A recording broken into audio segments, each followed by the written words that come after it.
Hello friends, welcome to our channel. Friends, बात करेंगे UP TET plus C TET से related कुछ important बातें जो कि आप सभी को जाननी चाहिए। फ्रेंड्स, ये वीडियो बहुत ही सेपरेट होने वाला है और जितने भी अभी आप सभी के मन में सवाल हैं वो सारे डाउट आप सभी को इस वीडियो में क्लियर हो जाएंगे। तो इस वीडियो को पूरे लास्ट तक देखिएगा। साथ ही फ्रेंड्स, यूपी टेट या फिर सी टेट आंसर की आपके रिजल्ट प्लस आपकी जो नॉर्मलाइजेशन की प्रक्रिया क्या होगी, क्योंकि 2 वे से नॉर्मलाइजेशन की प्रक्रिया होनी है, तो कौन सा अपनाया जाएगा सीबीएसई द्वारा, सब कुछ आप सभी को इस वीडियो में बताया जाएगा। साथ ही उत्तर प्रदेश शिक्षक पात्रता परीक्षा को लेकर बोनस अंक को लेकर कुछ अहम बातें आप सभी को बताई जाएगी। सबसे पहले फ्रेंड्स, आप सभी को यहाँ क्लियर आउट कर दिया जाए, यूपी टेट में कोई भी नॉर्मलाइजेशन नहीं होता है। हालांकि सी टेट जब ऑनलाइन किया गया, क्योंकि इससे पहले इसमें भी नॉर्मलाइजेशन नहीं होता था, जब सी टेट ऑनलाइन प्लस जब शिफ्ट वाइज होने लगे फिर नॉर्मलाइजेशन की जो प्रक्रिया अपनानी जरूरी हो गई थी। तो अब आप सभी पर जो है मतलब आप सभी को मार्क्स कैसे प्रोवाइड किए जाएंगे, अभी तो आप देख रहे होंगे सीबीएसई द्वारा प्रशिक्षुओं को कन्फ्यूजन में ये डाला जा रहा है। सबसे पहले तो रिस्पॉन्स शीट जो जारी की गई, उसके बाद से आप अपना जो है मतलब सभी शिफ्ट का पेपर डाउनलोड कर सकते हैं, लेकिन आंसर की और रिजल्ट से रिलेटेड कन्फ्यूजन प्रशिक्षुओं को अभी हो रहा है। क्योंकि ये अगर पॉइंट टू पॉइंट देखें तो एक जगह सीबीएसई के नोटिस में ये बोला गया है कि आपके रिजल्ट के बाद जो है आपकी आंसर की जारी होगी, और हालांकि दूसरे पॉइंट पे जाते जाते फिर से सीबीएसई द्वारा ये कहा गया है कि विद इन 2-3 डेज यानी कि 2-3 दिनों के अंदर आपकी आंसर की जारी की जाएगी और आप उस पर चैलेंज यानी कि आपत्ति कर सकते हैं अगर आपको लगता है कि विभाग द्वारा कोई भी प्रश्न का गलत उत्तर दिया गया हो तो। और फ्रेंड्स, सीबीएसई द्वारा यहाँ आपत्ति प्रश्न अगर बात करें तो 1000 रुपये लिया जा रहा है। एक प्रश्न के लिए आपको 1000 पे करना होगा। अगर आप 2 प्रश्नों पर आपत्ति करते हैं तो आपको 2000 पे करना होगा। वहीं अगर हम यूपी टेट की बात करें जो कि पीएनपी कंडक्ट कराता है, तो इस पर अगर आप क्योंकि यूपी टेट की आंसर की जारी कर दी गई है, आपत्ति 1 फरवरी तक कर सकते हैं और एक प्रश्न के लिए यहाँ आप सभी से 500 लिया जा रहा है। अगर आपका आपत्ति सही माना गया तो ये जो फ़ी है वो रिफंडेड हो जाएगा।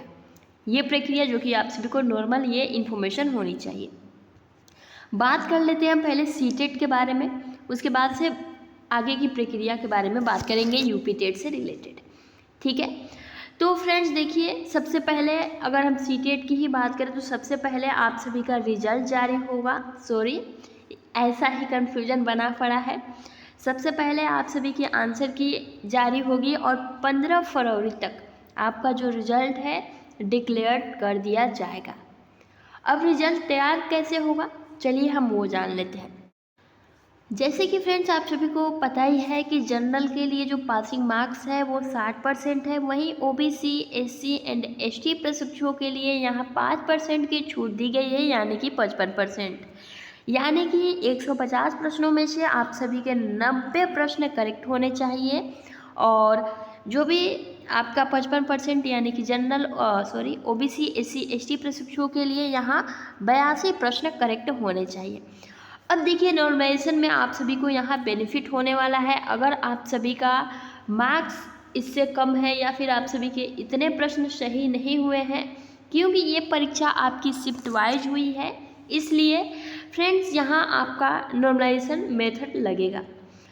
अब एक क्राइटेरिया होता है, जैसे कि आपने देखा होगा, अभी एक हाल ही का एग्जाम्पल दे तो जो आपका यूपीएसआई का पेपर होता है, ठीक है, उसमें क्राइटेरिया देखा जाता है कि आप पहले 80 क्वेश्चन सही करेंगे, यानी कि 50% जब तक आप खुद से करेक्ट नहीं करते हैं तब तक आपको नॉर्मलाइजेशन में लिया ही नहीं जाएगा, गिना ही नहीं जाएगा। तो सबसे पहले आपको अपनी क्राइटेरिया पूरी करनी होती है, देन उसके बाद से आप सभी का नॉर्मलाइजेशन होता है। हालांकि अगर हम यहाँ बात करें सी टेट को लेकर तो फ्रेंड्स इसमें ये प्रक्रिया नहीं होगी, क्योंकि ऑलरेडी मैंने पहले ही कह रखा है आप सभी को, क्योंकि इसमें नॉर्मलाइजेशन की कोई प्रक्रिया होनी नहीं थी, लेकिन शिफ्ट वाइज होने की वजह से इसमें ये प्रक्रिया अपनाई जा रही है। तो पहले ही सीटेट ने कह रखा है सीबीएसई द्वारा कि एवरेज जो है मार्क्स सभी को प्रोवाइड किए जाएंगे, और एवरेज वे से बेस आपका जो है एवरेज रहेगा नॉर्मलाइजेशन का। जैसे कि मान लीजिए, अब देखिए सभी शिफ्ट एक तरह तो होते नहीं हैं, एक आपका हार्ड होता है, एक मॉडरेट होता है, एक इजी होता है। अगर हार्ड की बात माने तो हो सकता है उस दिन कैंडिडेट ने जो है मतलब यहाँ 82 किया होगा, या फिर यहाँ 88 किया होगा, या फिर 90 करके आया होगा, या फिर ऐसे ही करके, ठीक है। अगर मीडियम लेवल की बात करें तो हो सकता है कैंडिडेट ने यहाँ आपका 87 मतलब कुछ भी मान सकते हैं अराउंड। तो फ्रेंड्स ये आपका और इजी में हो सकता है कैंडिडेट ने यहाँ 95 किया हो, 100 किया हो, 105 किया हो, ठीक है। यहाँ 105 होगा, 50 नहीं होगा। अब ये आपका हो जाता है। अब इसमें अगर हम यहाँ 3, क्योंकि एवरेज मार्क्स तो ये बीच का जो होता है ये आपका एवरेज मार्क्स होता है, आप सभी को पता ही है, तो ज़्यादा आप सभी को दिमाग नहीं लगाना है।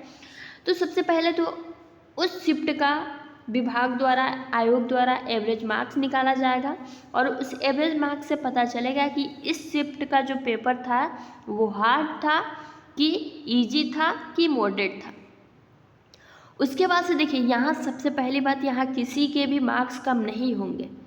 हाँ, जिनके मार्क्स कम होंगे उनके मार्क्स इंक्रीज किए जाएंगे। किसके अकॉर्डिंग? तो इजी वे के अकॉर्डिंग, मॉडरेट के अकॉर्डिंग। समझ रहे हैं ना? यानी कि अगर आपका 80 मार्क्स है तो फ्रेंड्स हो सकता है कि आपका मार्क्स बढ़कर यहाँ 85 हो जाए, 88 हो जाए, 90 हो जाए। यानी कि आप मान के चलिए कि 8 से 10 नंबर आप सभी के नॉर्मलाइज अंक दिए जाएंगे। अगर मान लीजिए आपके मार्क्स यहाँ 82 हैं, अगर आप ओबीसी कैंडिडेट हैं तो आप डर रहे हैं कि नहीं हमारा कम हो जाएगा, तो आपका यहाँ कम नहीं होगा। समझ रहे हैं ना? किसी भी प्रशिक्षु का यहाँ मार्क्स कम नहीं होगा इस नॉर्मलाइजेशन में।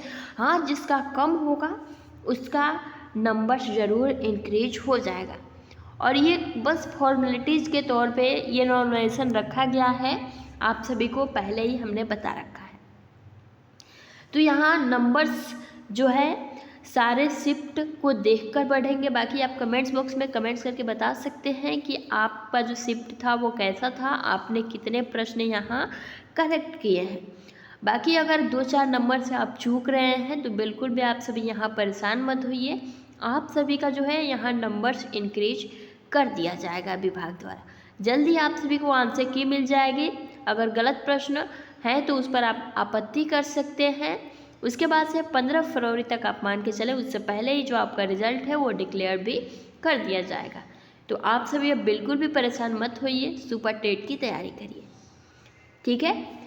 अब वही बात करें हम यूपी टेट प्रशिक्षुओं से रिलेटेड, तो देख सकते हैं फ्रेंड्स 1 फरवरी तक आपत्ति को लेकर बात बोली गई है, और बहुत सारे ऐसे प्रशिक्षु हैं जो कि ऑब्जेक्शन कर चुके हैं।